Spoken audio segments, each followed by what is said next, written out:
I'm going to address you on the situation of the sugar factories in Western Kenya. I would have simply sent this statement, but I've been advised that a number of you require sound bites. So I'll proceed to read it, and then I'll share it with you.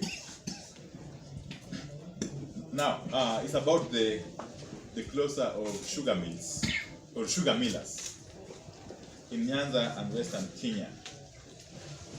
Let me start by saying that Nyanza and Western Kenya communities have, over the years, supported the change agenda and voted overwhelmingly for the Azimio la Umoja One Kenya coalition in August 2022.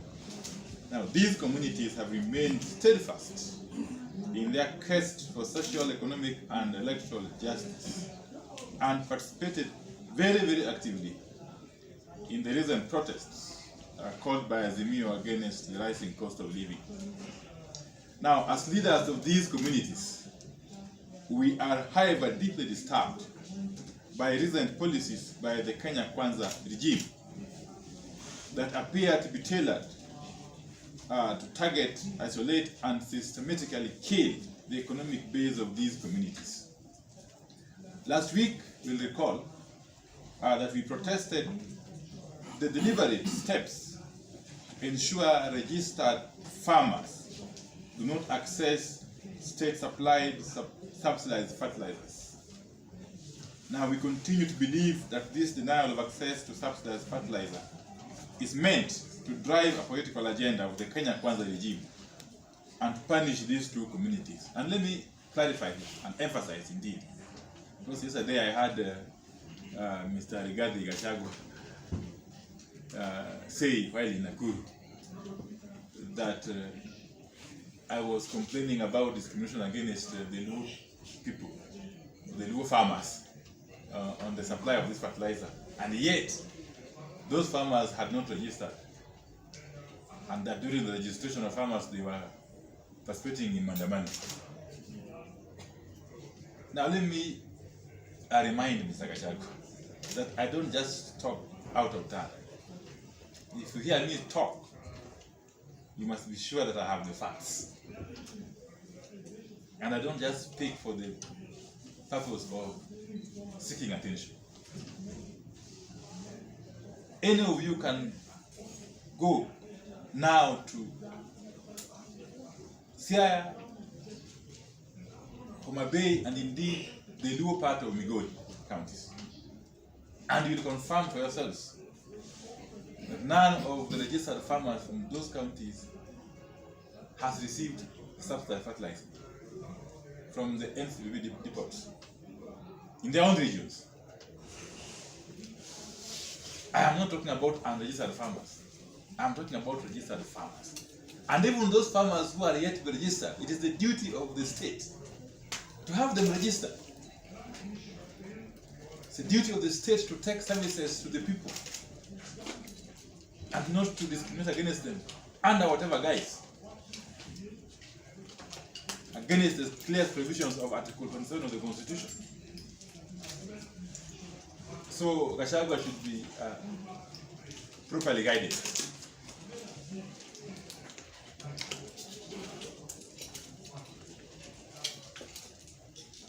As if the denial of fertilizer is not cruel enough, the decision by the Kenya Kwanza regime to close sugar mills in Nyanza and Western Kenya is equally meant to shut down the other known thriving avenue for these communities to earn income and make a living. Kenya Kwanza wants to deny the Luo and Luhyas communities the opportunity to grow both food crops and cash crops.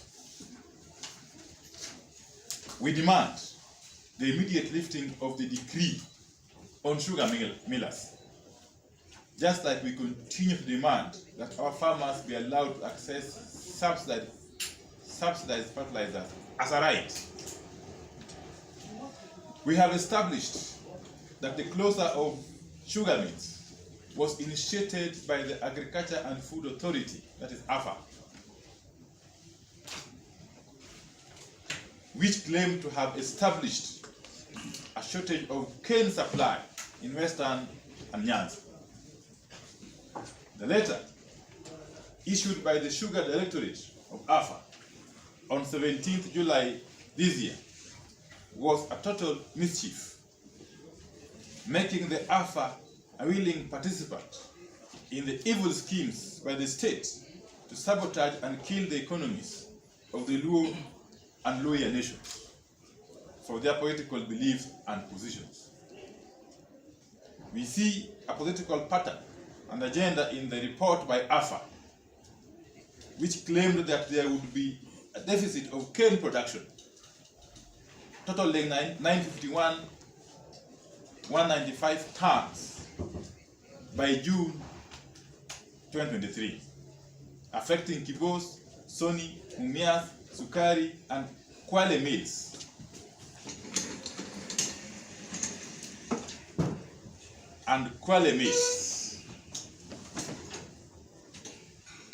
Welcome, Honorable Dr. Joshua Oran. According to that same report, Transmara, Butali, Naitiri, and Olepito sugar mills would have adequate cane supply. It does not add up that in a vast sugar belt where millers are free to buy cane anywhere, some factories in the same belt would be cane sufficient, while others are cane deficient. In this case, factories in Luo land and Luhya land were the ones judged to have insufficient cane and directed to close. Instructively, the Sugar Directorate's letter did not indicate whether a rapid assessment had been conducted to confirm the status of the earlier findings of the cane center report. And let me add here that in this decree,